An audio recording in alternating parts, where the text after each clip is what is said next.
So I think we also lost some small number of users, customers because of this. Instead of like building all these unrelated products, we can actually help existing users with their additional tasks. Like we can actually, I was working so much and I was like spending so much time and I was doing everything. Like I was this.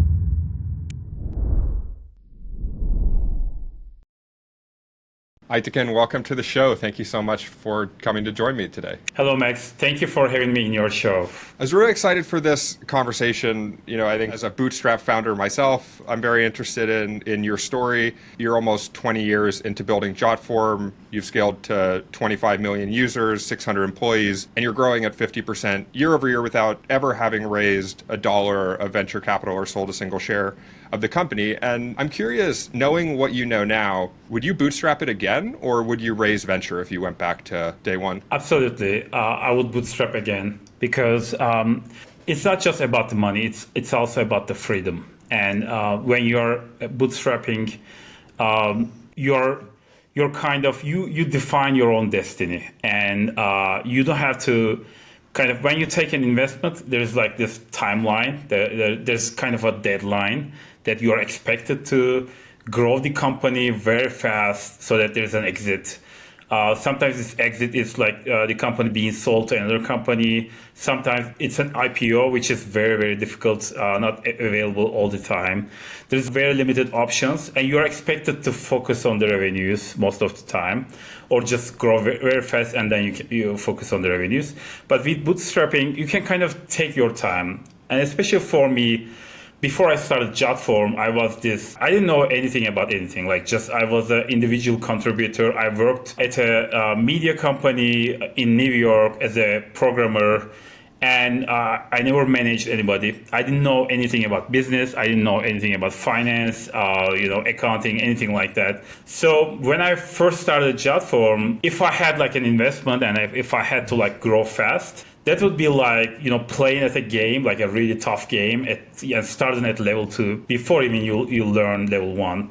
And I kind of enjoyed the journey, like the journey of like starting out myself, the first year all by myself, second year I hired my first employee, and the first 5 years I only added like a single employee. So during this time I learned like how to lead people, how to manage people, how to, create a good product. So that slow growth actually allowed me to grow as a founder as well, as a CEO as well. I think that this journey is the point. Like there's no point in doing an exit if your company is growing, and if you actually own the 100% of your company, if you're a full owner, at some point, especially in SaaS business, it's slow. It starts very slowly, but at some point it starts growing like a snowball. Basically, as long as you have low churn, like you keep adding more and more customers, and if you have high retention, it continues to grow, and you don't need an exit. And I also believe that like founders leaving companies is kind of not great, because like being a founder, I don't see, like my title is founder and CEO, and I don't see the founder title something about the past. I see it's something about the future. So as a founder, it's my responsibility to define the future of Jotform,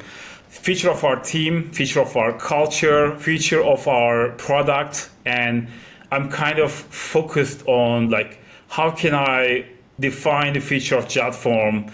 And as a founder, you have that, kind of founders have that because they know the past and because they know where you came from, and you know that what can be done.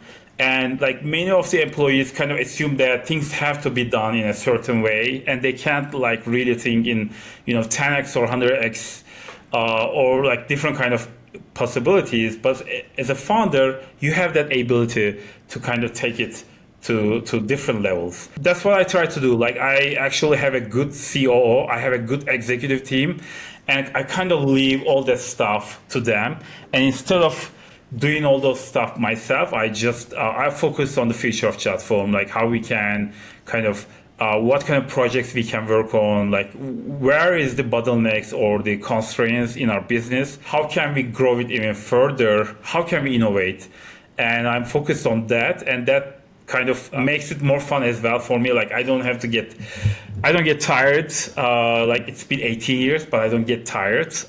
Like because I'm always involved in new project, exciting projects. I'm also like that entrepreneurship kind of spirit. I continue doing that. I'm able to do that impacting existing users, right? As opposed to like building a new from scratch, where you have to start from scratch.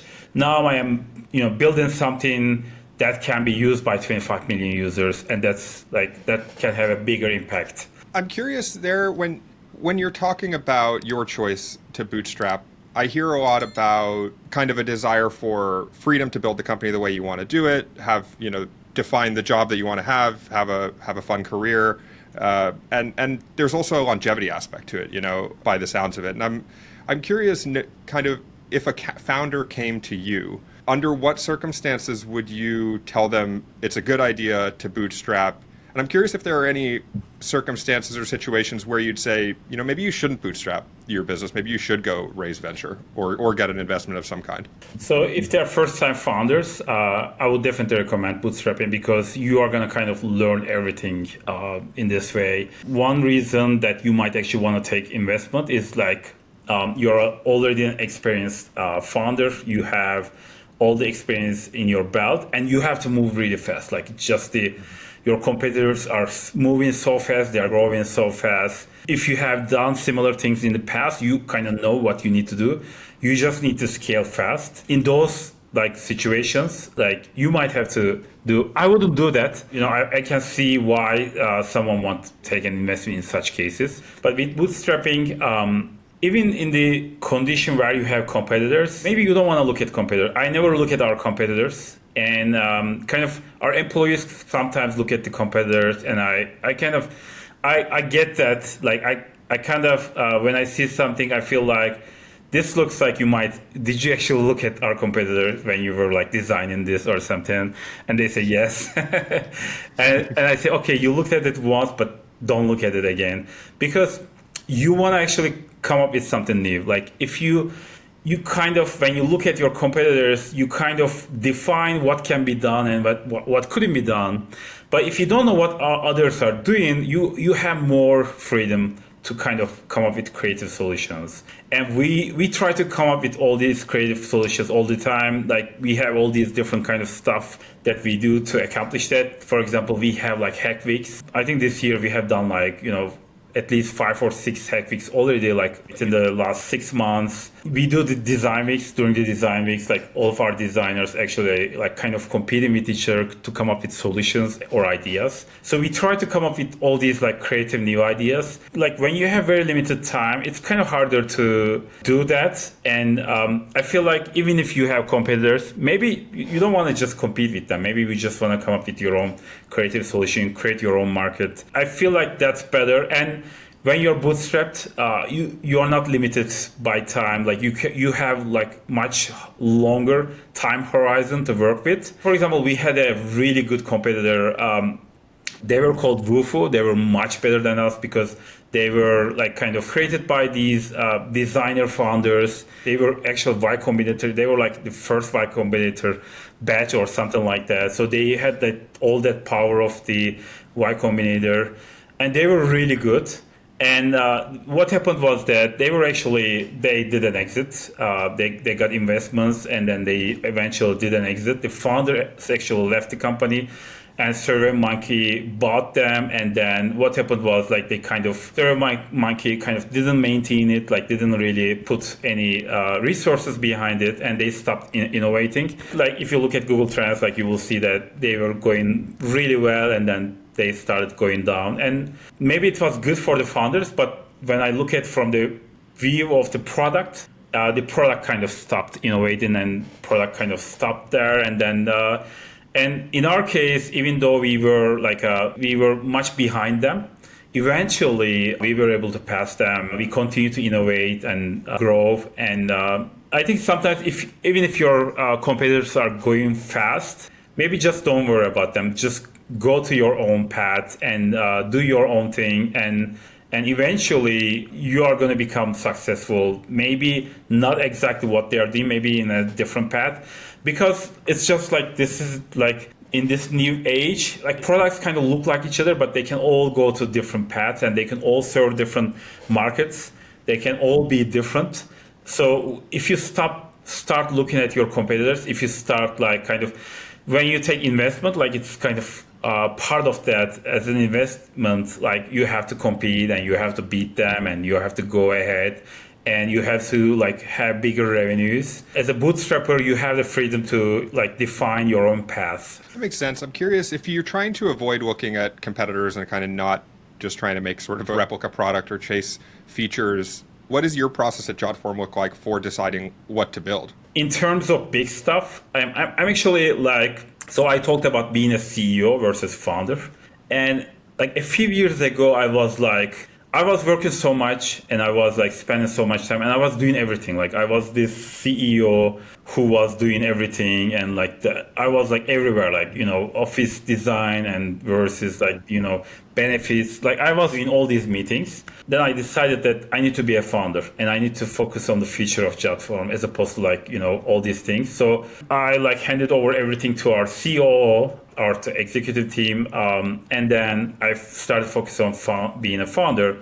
And right now I'm focused on like two things. One of them is like growing our enterprise product. And the other one is like this new product that we are working on since the last year. Like we've been working on this new product for a year, which is called Jotform AI, an AI version of Jotform. When we decided about this, like this new product, I think when you're making a decision about like what to work on next, I think it should be about like what would have the biggest impact on our users. So what is the biggest constraints in our business? What is the biggest bottlenecks in our business?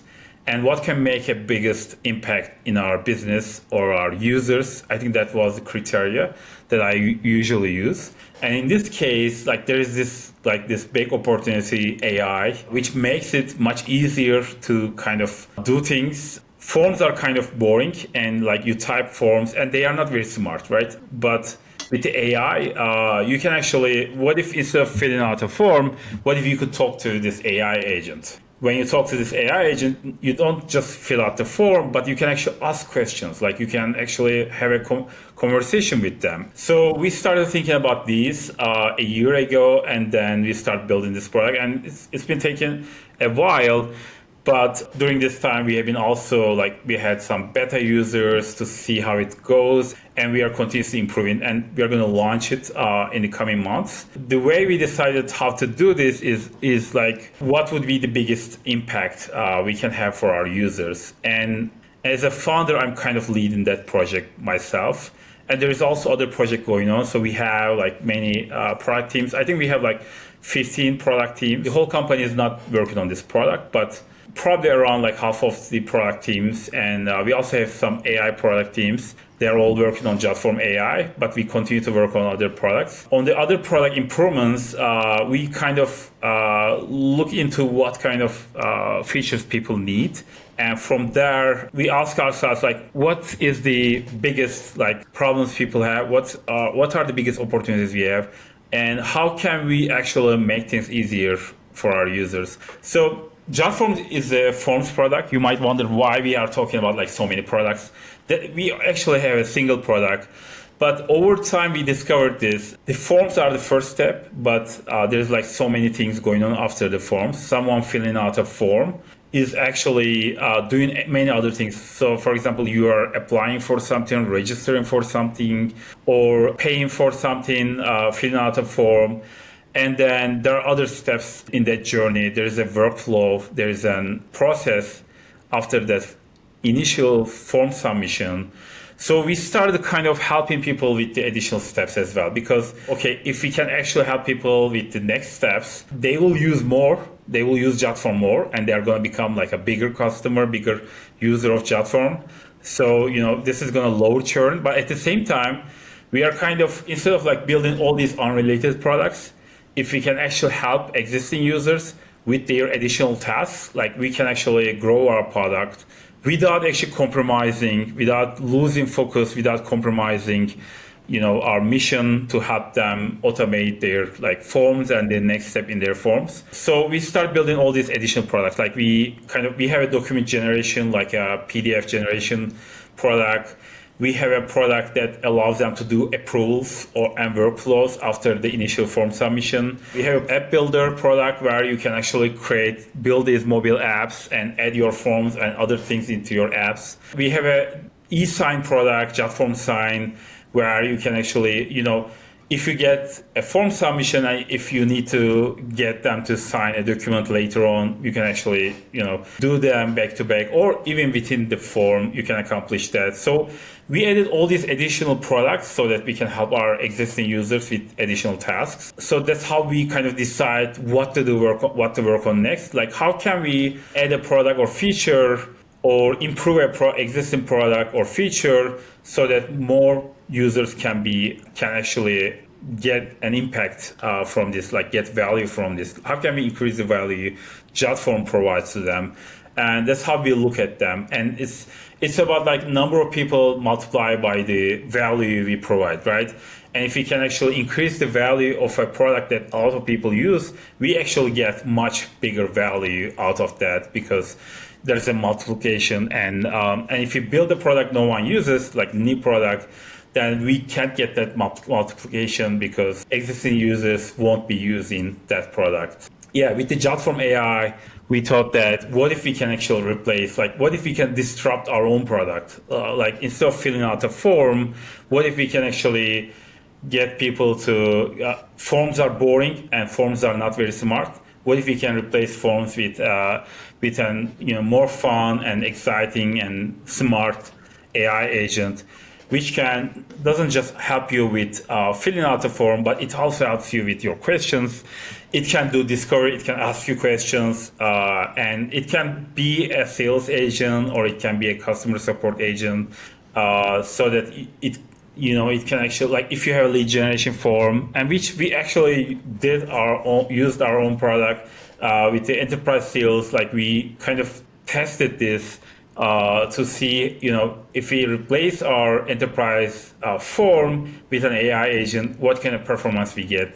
And we found that like people are actually like they're asking so many questions and they're getting so much value, and it's just helping them move much more faster. But we are also, looking into how we can train this AI agent. The goal here is to help our existing users become much more successful by like just providing an alternative, or even within a form, what if we can just give them an assistant so that when people are filling out the form, they can actually, get help from this assistant filling out the form, ask questions. Maybe they have a question about a specific question. The other thing is like, it's also very useful for the form owner to see all these AI agent conversations, because you also learn a lot. You kind of get this information who are filling out the forms, and you see that everybody's asking about the same question. So maybe you should ask this, like add this information to your form, or maybe you should add some clarification in your questions so that people don't get confused. So it's also helping you to understand like where people are like getting confused, having problems. So it's also very useful for the user, improving the user experience of your forms as well. So I'm really excited about that product. That's awesome. I'm curious, when you talk about so many different products, and we can talk about the Jotform AI product specifically, or these other products. You talk about creating things that are going to solve a problem or create value for the user. But I'm wondering, is there anything specific when you're looking at something, Jotform AI, let's say? Is there some process that you have internally to go and, you think it's a good idea and now we want to go and validate in the real world that it actually is? And it sounds like maybe dog fooding, the product, is a part of that. Is there anything before you even write the first line of code or start building that you're doing every single time to sort of, if it meets this criteria, we're going to start building it? Or is it largely driven by your kind of innate sense of the customer? When we're just starting out, we always have this goal to release an MVP within a month. Sometimes we will say like 2 months or 3 months, but it will never be longer than 3 months. So we want to make sure that we actually put this product in front of users as soon as possible. Like one of the products that we built was Jotform tables. It's kind of Airtable, but within Jotform, like you can join data from different forms into a single table. You can do all kinds of stuff with your data. And I think it took us to, launch that product like 2 or 3 years. And we released an MVP immediately, like a few months. And then for many years, we didn't actually launch it to everybody, but we kept building because it was such a huge product. It was a very difficult product. Usually that doesn't happen, but this product, like we didn't even understand how difficult this product was in the beginning, so it took a long time. But usually, like we will just release this MVP, and the idea is that like just whatever is the biggest problem this product is solving, we want to make sure that we solve that in that MVP. And then once we release that MVP to like some small number of users, like 1% of Jotform users or something like that, with Jotform AI, we even released it like very small number of users because it's just, we decided that we are going to actually watch every single conversation that's happening between the AI agent and user. We actually have 3 people right now, like who are watching these conversations like all day from morning to night. The reason is that they are catching all these problems, they are catching all these bugs, they are catching all these issues, and the AI is like just giving some, weird answers, or like giving errors and things like that. And we have this assumption that, okay, this is gonna be useful feature, this is gonna be a useful product. Okay, let's release an MVP to a small number of users, and then let's get their feedback, right? And watch what happens. If no one is using it, right, it's like we didn't invest much. Like we can just decide, okay, we are not doing this. We misunderstood. People don't need this. People need something else. We also put this feedback button, which is like Jotform also has that feature. Like you can just put a feedback button in your website to survey users, and then we get all these feedbacks. The product team that's working on that product is constantly getting these feedbacks, and then they are creating bug tickets from them and constantly fixing them. So they're also like kind of bootstrapping. They're bootstrapping slowly with small number of users. And then once they stop getting these feedback, once they get like kind of out of ideas, we increase the number of people who use it. Maybe we go from like 1% to 5%. And then we start getting like different kinds of feedback now. And we also do things like usability testing. We have user researchers. Usability testing, like, companies like usertesting.com, they have an audience, so you can just like send them like tasks. They say like, okay, go to this URL, and then you watch them, and then they talk while using the product and accomplish this task. And they accomplish that task, like, and you watch them, and then like they fail, and then when you're watching them, like you cringe. We also do full story, like especially in the beginning, we watch users how they use the product. User full story. Advantage of user testing is kind of the user testers are kind of instructed by usertesting.com or like the other products, other companies, to kind of speak out loud. Whatever they're thinking, they're actually explaining. They're saying things like, I'm looking for this. Why there is no publish button? Like, why there is no publish button? And then you see them struggle. And like you just like what we learned over the years is that you just need to do like 7 usability testing, and during those 7 usability testing, 4 of them are gonna like get stuck at some point. Like they will get disappointed, they will have problems, and then you fix that, and then you send it to another 7 people, and then once you fix that, they will have another problem. And you send it to another 7 users. At some point, you don't need to send it anymore because it's getting boring, because everybody's accomplishing the task. It's easy to use.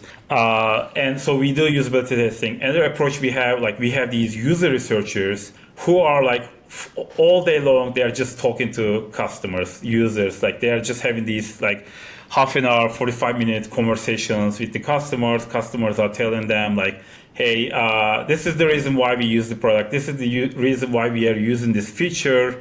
This is the reason why your product is failing us, or your product is doing really well for us. And then they learn from that, and then they bring those interviews to our product teams, and then we learn from them as well. So once we start kind of getting all these feedback from users, like 1% of our users, the product team might work on this product for a year, for 2 years. I don't think it matters. As long as we are growing number of users who are using this product. And at some point, once we are sure that this is a good product, we launch it. We have a launch.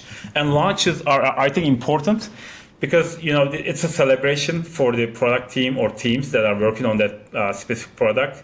We put it on product hunts. We kind of announce it to like we every month we have a newsletter to millions of Jotform users, and we announce it on that newsletter. We even have this like launch package to the product team. Like we at the office, they get this launch package, and the launch day, their room is like really kind of changed, like balloons and all these like posters and everything, and some celebration items and everything is in their rooms. And we do have a celebration, like a small party. We will sometimes have big parties as well when we have launches. Sometimes we will release a feature to 50% of our users, and then we will do a launch. I don't think any Jotform user said like, "Oh, I've been using this for a long time," and you just launched it. Nobody complains about that, because we put this beta tag, so that we remove that beta tag, so they understand that they have been a beta user during this time. So it's not a big deal to launch something that's been already being used by a lot of users. I'm curious because I think that this ties very much into the conversation around bootstrapping and specifically what you were saying about having the freedom to build your company the way you want to build it, right? If you're a venture-backed company and you report to the board, you probably can't come and work on a product for 2 or 3 years and be looking at the kind of, what it sounds like is you're looking at the business overall and saying, okay, can we afford to continue investing in growth? And then if we can, you're not doing an extremely micro analysis. I don't mean to oversimplify it, but on the other end of that, I'm curious, how do you stay disciplined with these products, right? Is there something you look at to say, at some point you would have to cut a product? I'm sure you've had to say, okay, no more, this just isn't working. Of course, you have to account to other people and you have your team and employees and so forth. But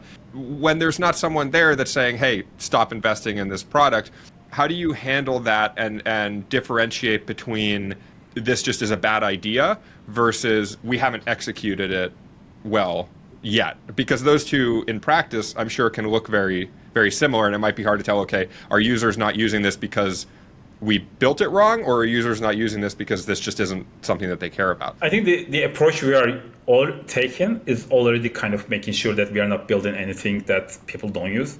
I don't think we cut out many products. I can't remember any product that we discontinued recently.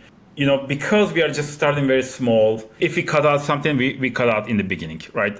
We look at if people use it or not.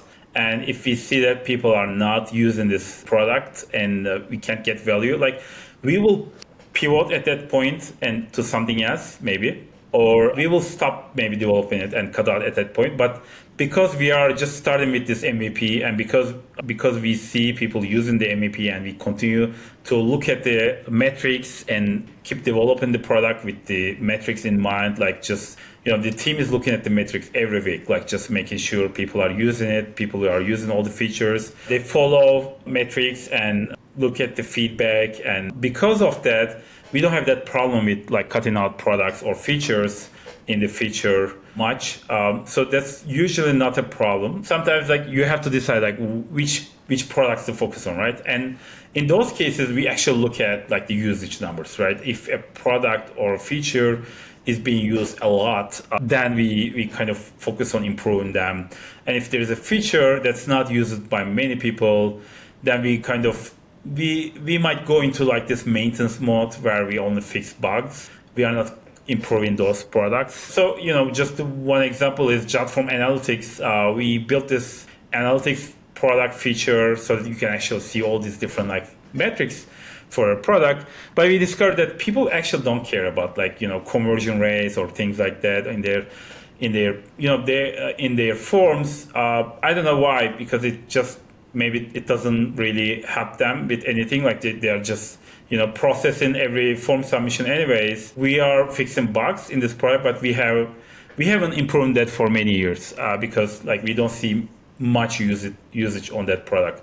But as opposed to this like approvals workflow product, it's just like it started as a approvals product, and then we kept like improving because just like they were using like crazy, because like when you receive a form submission, like you want to do something with that. So there's like a big workflow. You want to send a secondary email, you want to send it to someone else, get their approval, and then you want to like send the original like the form submitter another form. People are building these workflows like with like it's actual visual, like it's like a flow chart, and like there are like thousands of nodes like in this workflow. Like there are some people who are like building such kind of like a code. They're writing code using this product. That's one of the products that has been like been improved for many years, and then we are also gonna release that soon. Jotform approvals has been live for many years, and the Jotform workflows has been this beta testing process for many years, and then we are going to also release that as a product as well because it's being used a lot. I imagine that must be really positive for churn, right? Having these big multi-node workflows that get built. Obviously, you get the more you use Jotform, the more built into the ecosystem you are.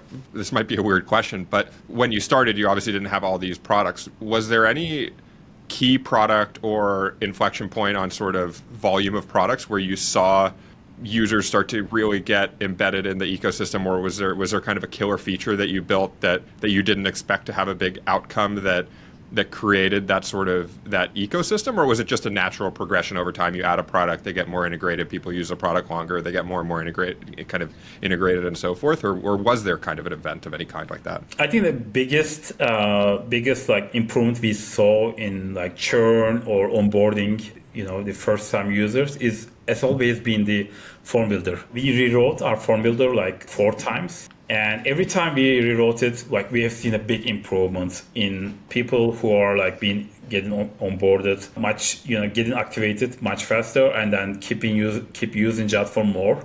So that has been like the initial form builder has like the biggest one, because that's like that's the most used product, and then once they get successful in that, then they will create more and more forms.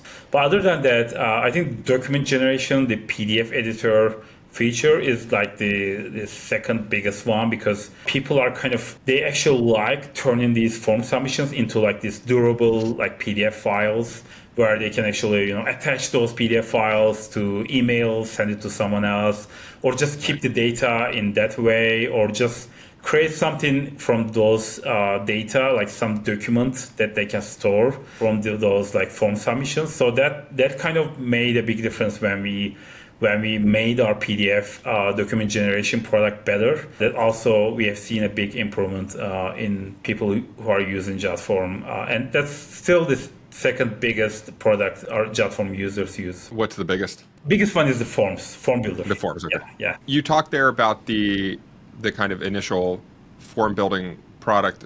Can you take me back to the kind of moment you decided to start Jotform? And I'm curious, what was the specific problem that you were trying to solve at that point that made you think this was a good idea? Yeah, before Jotform, I was a developer at a New York media company. So I worked there for 5 years, from 2000 to 2005, and after I graduated university.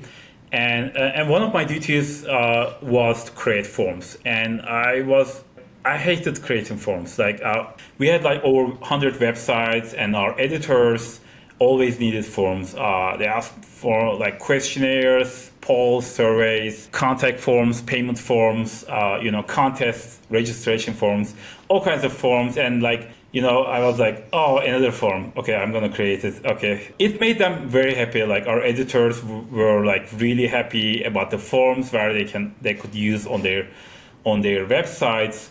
But I hated creating forms, and I wanted to kind of like just find a product that can actually take away this from me.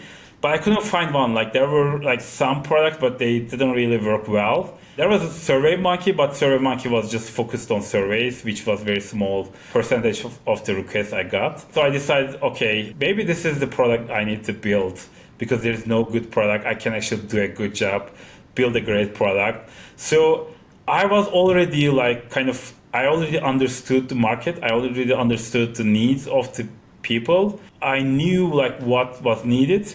And that's why it's just like as soon as I released Jotform, like people were using it.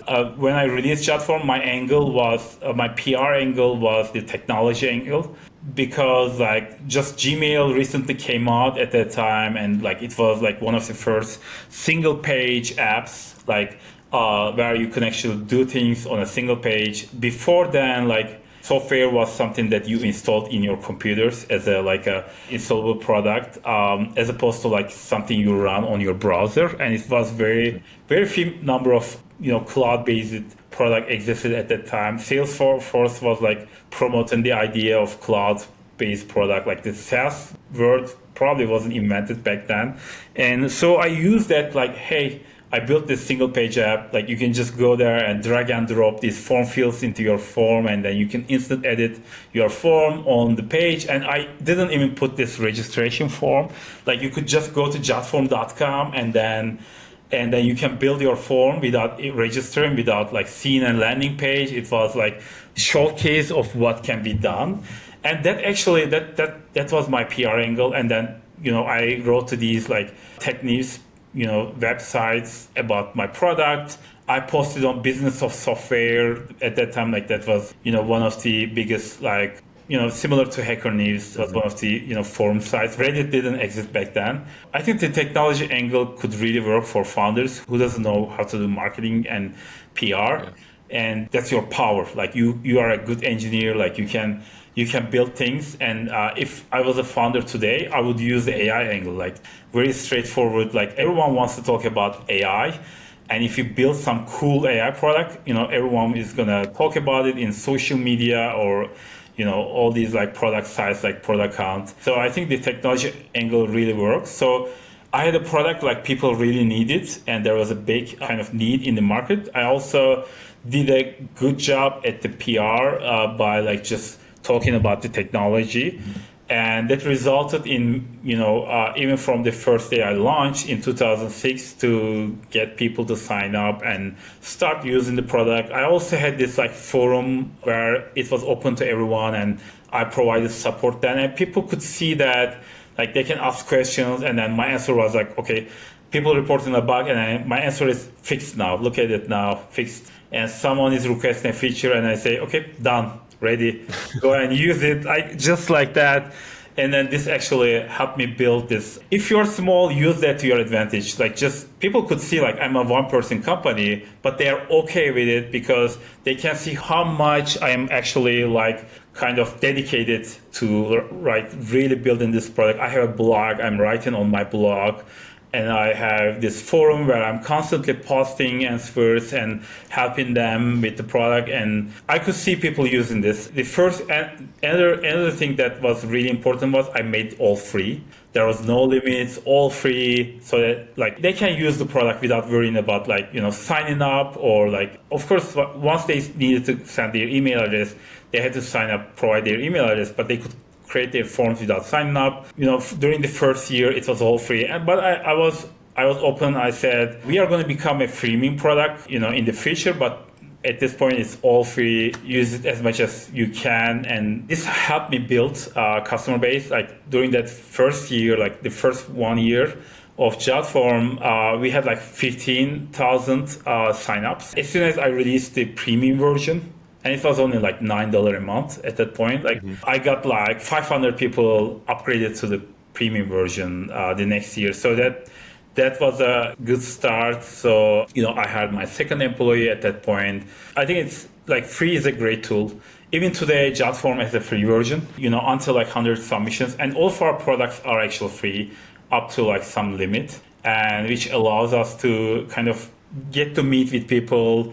And like there is another block. You don't want to block people when people are trying to try your product. Just like they can start with the free version, and then they can see how useful it is, and then they can upgrade to paid version once their like usage goes up. And if they have very limited number, if they're like using it very in small numbers, that doesn't create too much load for us anyway. So it's we are okay with that as well. Like just if you are just receiving a few submissions a month, just use Jotform as a free product. And once your usage increases, then you upgrade to the other levels. And we also have this enterprise product as well for bigger companies, for teams that use Jotform as a department or as a company. So I think free has been probably the biggest marketing strategies that worked for us over the years. We never like disabled, like many products start with free option and then they will disabled because they will just look at the like short-term results. When you look at short-term, you see more and more people upgrade, you increase your revenues. But if you look at the long-term growth, it kind of like lowers your growth because you kind of lose all these people that might actually use your product, but they decide that, they're not going to invest with their money in the beginning.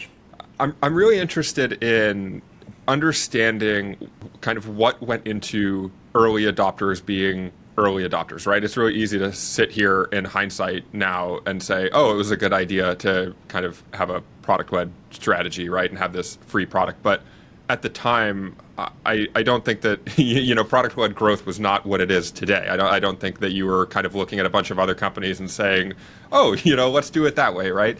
And so some of these decisions that you're talking about, right? Like building the product, kind of validating it off of personal experience, getting an MVP out the door really quickly, releasing it free at first, having this kind of product-led motion, even if you didn't call it that. In hindsight, they feel very strategic, right? And it seems like if we sat here and we put together a plan on how to launch a SaaS company, that Bootstrap SaaS company specifically, that'd probably be a pretty good playbook there. And I'm curious how did you arrive at those decisions, and how much of a forward planner are you, right? I've talked to some founders on this podcast where they kind of locked themselves in a room, wrote out the business plan, and they have their entire business plan from pre-product to exit, and they just come back and reference that document. And it works for them. And then you talk to other founders, and it's sort of, I'm going to wake up and I'm going to make the decision of the day today based on the information that I have today.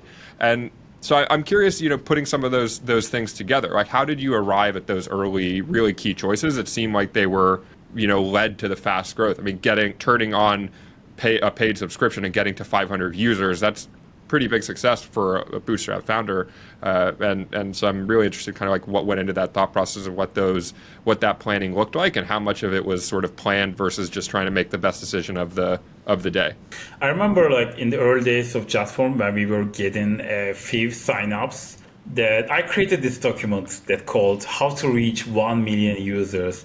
And when I was writing that like list, I think I wrote like 30 items on that list that I didn't think that we could ever reach 1 million users. Like we didn't have such high number of signups or users. So I didn't do it in a way that I believed in it, but I just wanted to do it. Like just let's do it. Let's do a brainstorming exercise. I wrote down like how to reach 1 million users. Like I wrote down like 30 different ideas there. And later on, like when we well past like 1 million users, like I actually discovered that document, and I was like, hey, when I was writing this document, I didn't ever think that we would reach 1 million users.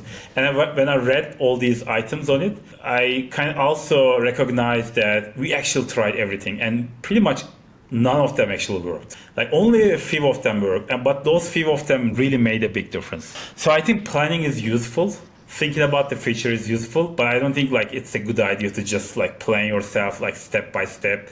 You plan everything. Even if you plan that way, understand that that's just a game. It's not real. Like you cannot just follow a plan. It doesn't work that way. You just like kind of have to try everything and see if you get success. And then if you get a little bit of success, you kind of increase how much effort you put in that. And then maybe you sometimes pivot and do something else. It happens like that. It never happens like how you planned. But I think still planning is useful. Researching is useful. As I mentioned, like how I think about founder versus CEO.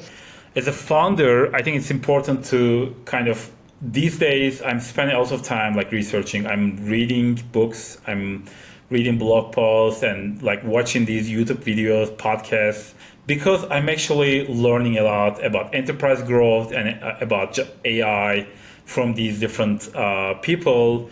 And from these books, I'm learning all these different things, and all these like experiences kind of giving me ideas. And I think the best way to learn something is to try it. Like I'm reading a book, just read like Alex Hormozy, like just like at the beginning, like he seemed like a more consumer oriented. Like he seemed like maybe like. I didn't feel like he was like very business oriented in the beginning. I was almost about to like kind of disregard him and not read book but while I was watching some of his videos, that I saw that he's also talking about B2B as well. He's also very knowledgeable. So he's not just about consumer products. And then I started reading his books, and his books are really good as well.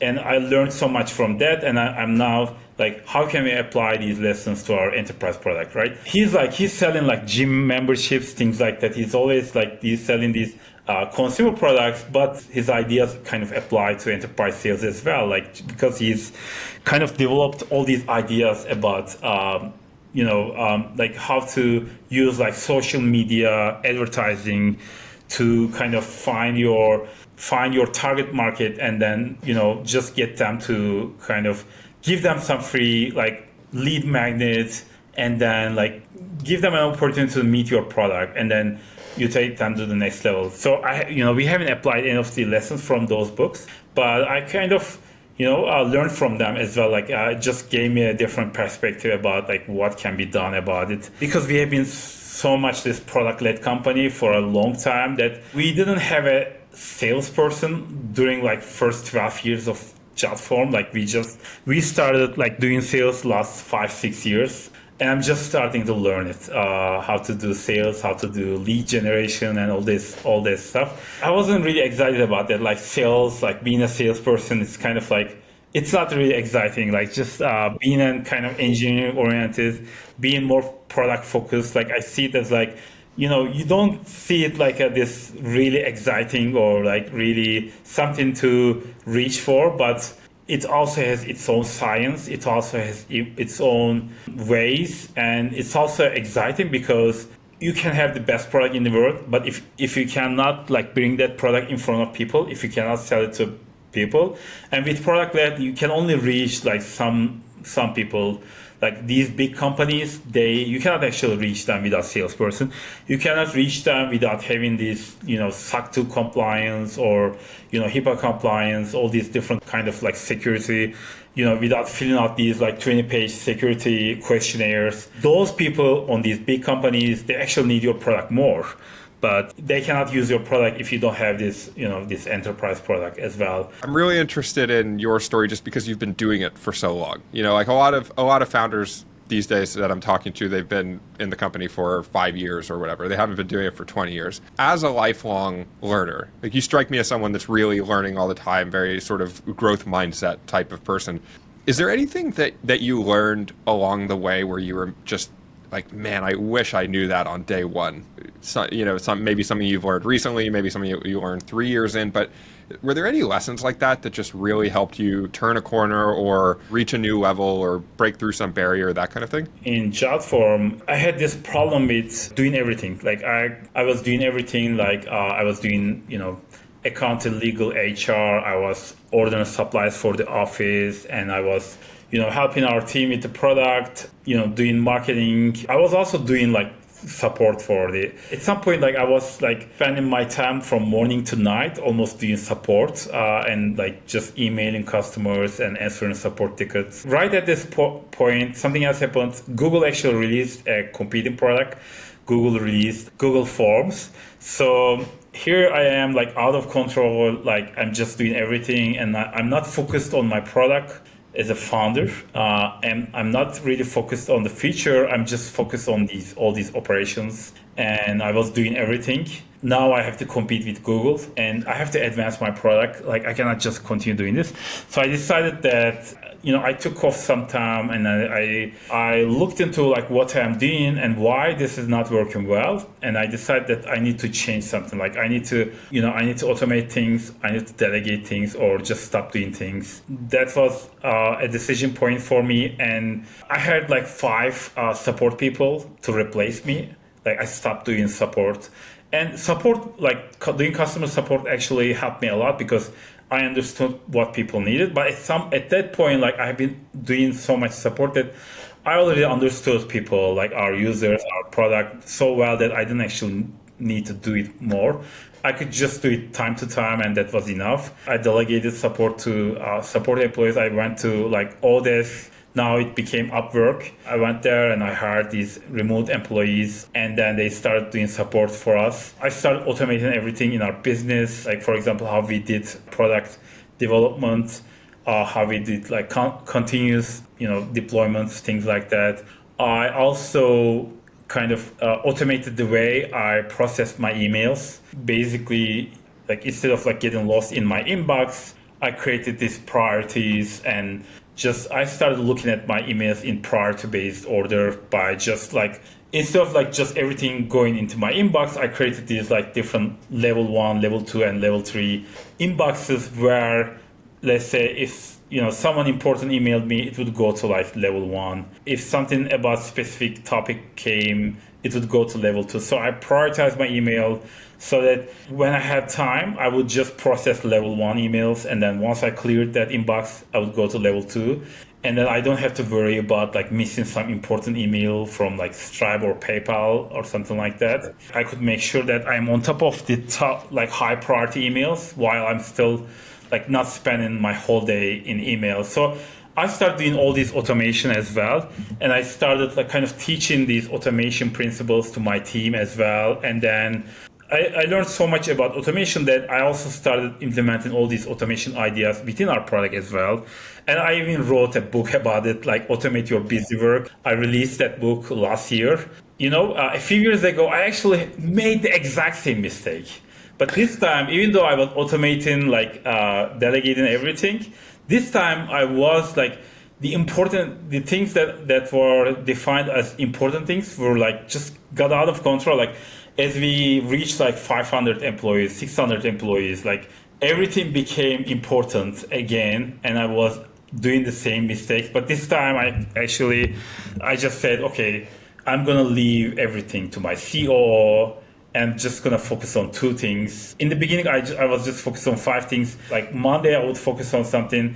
Tuesday, I would focus on something else. Wednesday, I would focus on something else. Even that was too much. Like I'm just gonna focus on 2 things. One of them is gonna be about about growth and revenues and like sales, and one of them is gonna be about product. And today, I'm doing exactly that. And I kind of everything else is left to my executives, my VPs, and my COO, Chief Operating Officer. And if something is just so important that he will just, tell me like, can we do a Zoom for 5 minutes and then we will discuss but he can decide anything without asking me. And I think it's very important to have a good executive team so that you can actually trust them to make the good decisions. But now I'm more focused on the future of Jotform and being a founder. You mentioned the Google Forms product getting released. Was that the kind of biggest existential threat, let's say, that you faced at that time? Or were there any other kind of monsters in the closet that you had to sort of get through? These real like make or break moments where it was do or die for the company at that point? I don't actually know about it. Like even today, Google Forms is bigger than Jotform. So we have 2 big competitors, Google Forms and Microsoft Forms. They're both bigger than Jotform. But at that time, like it was hard to know. And the reason these products are so much more powerful is because they are kind of they can bring users from like Google Forms can bring users from Google Drive. Sure. And Microsoft Forms kind of can bring users from their existing other products. So it's just hard to beat them. Yeah, so it's a little bit like Teams, though, right? It's like every year people get into Teams because it's in the thing, but then I've never met a user that likes Teams. Everybody hates it. If you look at Google Trends and if you compare, all the competitors, you can see that time to time, like there's this competitor, like I talked about the Wufoo example. They are kind of like going higher than Jotform, and at some point, because we have this like continuous improvement mindset, because founders never left at Jotform. Many of these companies they kind of got ahead of Jotform, but then they went down as soon as their like founders kind of left the company, or kind of even before they left the company, if they kind of did an exit and they stopped like really caring about the company.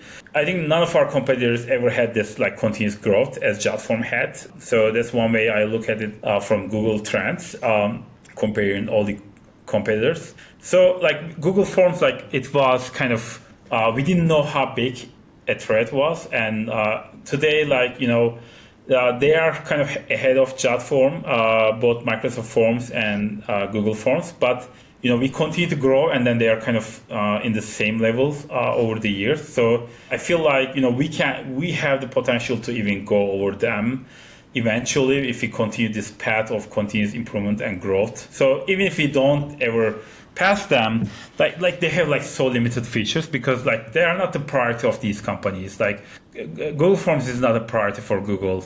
And because of that, like the features are very limited, the improvements are very limited. They're actually bringing a lot of users to the forms market. People who kind of who are using Google Drive, they see Google Forms, they start using it, and then as soon as they get stuck, like they will look at a competitor, like they will look at other Forms products, and they will discover Jotform, and they will become Jotform user because Jotform is because Forms has been our main priority for the 18 years. Like and product has always been the biggest kind of department in our company. And we have all these like 15, 20 product teams at Jotform that is just focused on improving Jotform product. That even though Google is much bigger than us, Google Forms is not much bigger than us as a product features and additional products, sub-products. And we continue to innovate. With the Jotform AI, I feel like we are going to continue even further. Makes sense. Well, Aytekin, I think we're running up at time here, and I have I have a lot more questions that I'd love to ask you when we maybe for round two. But this conversation is, I think, focused a lot around bootstrapping and the trials and tribulations and challenges of bootstrapping and how you develop a product and so on. And before we go, I'm curious: is there anything that I haven't asked you? Unexpected learnings or maybe advice that you think is counter to sort of the given wisdom or anything like that you would sort of tell a room full of bootstrap founders if they were looking to you for to share some of the lessons you've learned along the way? I always talk about the bootstrap founders is one of the ways I look at how to dedicate your time as a founder is I have this rule that I call 50-50 rule. So I make sure that I'm spending half of my time with my product and half of my time with growth, because many times the engineer founders are just focused too much on the product and they are not spending time marketing, growing their product, and they don't know how to do it, and they don't spend time researching, learning, improving. Like today, I'm like just watching all these Saster or like Alex Hormozy, like learning about leads and sales because I have to learn those stuff, right? Even though I'm good at product-led growth as well, but I'm not good at sales, so I'm focused on that as well. So I spend half of my time on more like a product technical side and half of my time with marketing, sales, growth. And sometimes you will go one side too much. You only get like a few signups every month, but those signups are actually using your product. This actually means that you need to focus on your growth. So you might actually work on growth for a while, like next 6 months, maybe just focus on growth and make sure that your growth is in the same level as your product.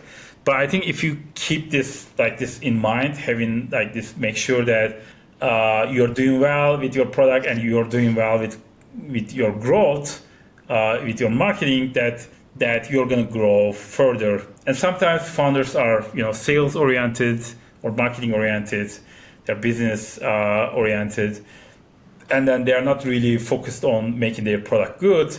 They can bring a lot of traffic to their product. They can actually do good. They can do well in their PR, bring traffic, do well in SEO.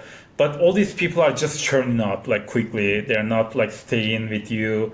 They are not really becoming active users and using your product for a long time. This actually means that now you need to focus on your product. So I think it's very important that just keep this balance in your mind. And if you keep this balance and if you continue doing this for a long time, that you will see that, you will get the growth, especially in SaaS, in like recurring subscription-based revenue.